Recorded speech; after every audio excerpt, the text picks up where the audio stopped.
Hey guys, this is LG's C10 TV for 2020. I'm going to review it. I'll get it out of the way first. This TV has excellent picture quality. LG's OLED TVs like the C10 are known for having some of the best picture quality on the market. This one is no exception. LG put all the bells and whistles into this TV, but the real question is it better than last year's model? I brought a C10 and a B9 from last year into my basement review situation here, compared them side by side. I gotta say, they're really not that different. The C10 is great, excellent picture quality, but so is the B9. And for the price difference, really not worth it at this point to get the newer model. So later in the year, I think that price on the C10 is gonna fall, but until then, the B9 is the best value for most people. If you want to pay the extra money just to get that slight improvement in picture quality with the C10, sure, go for it, but I wouldn't recommend it. The other TV I compared this to in the basement was a TCL. A little bit more obvious there, the difference between the two. The OLED, better for sure. The TCL had that issue of where you look at it from off angle, the blacks get a little bit brighter, contrast goes away a little bit, there's a little bit of blooming. Despite all the technology that they put into that TV, great LCD TV, but still OLED is better.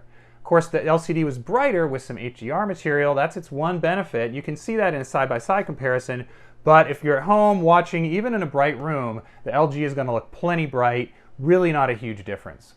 Let's talk a little bit about features on this TV.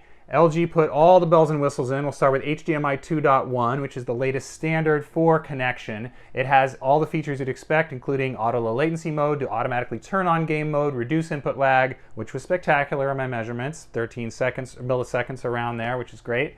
There's also the ability to take 120 Hertz variable refresh rate input, highest bandwidth you're going to get. So again, this TV has all the connectivity you would expect. LG also put some great features in here. We'll lead with the voice. That's Amazon Alexa and Google Assistant built into the remote control. You can talk into the remote, get either of those digital assistants, use them to search for things, launch apps, turn the TV on and off, and also do stuff like, get the weather report on the screen. So as you'd expect, all those high-end features in here, and the design is also very high-end.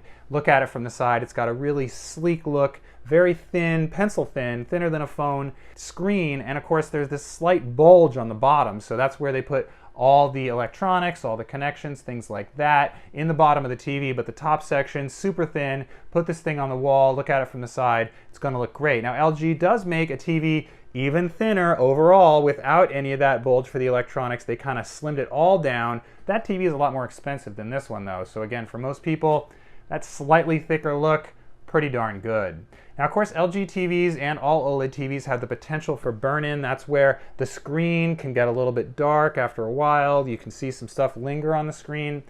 That's not really an issue unless you have a lot of the same material playing at the same time. For example, look at CNN, Fox News, something like that. If you're watching that stuff all day, every day, you got it like kind of on in the background, don't get this TV. Get an LCD TV. But if you have a lot of different other material on there and those static elements are not going to be sitting on your screen for hours and hours and hours and hours and hours and hours, OLED is going to be fine. And that's it for LG's C10 OLED television. Again, one of the most expensive, best performing TVs I'll test this year, but not quite worth the money compared to last year's model. I'm David Katzmeyer for CNET. We'll see you in the basement for the next TV review.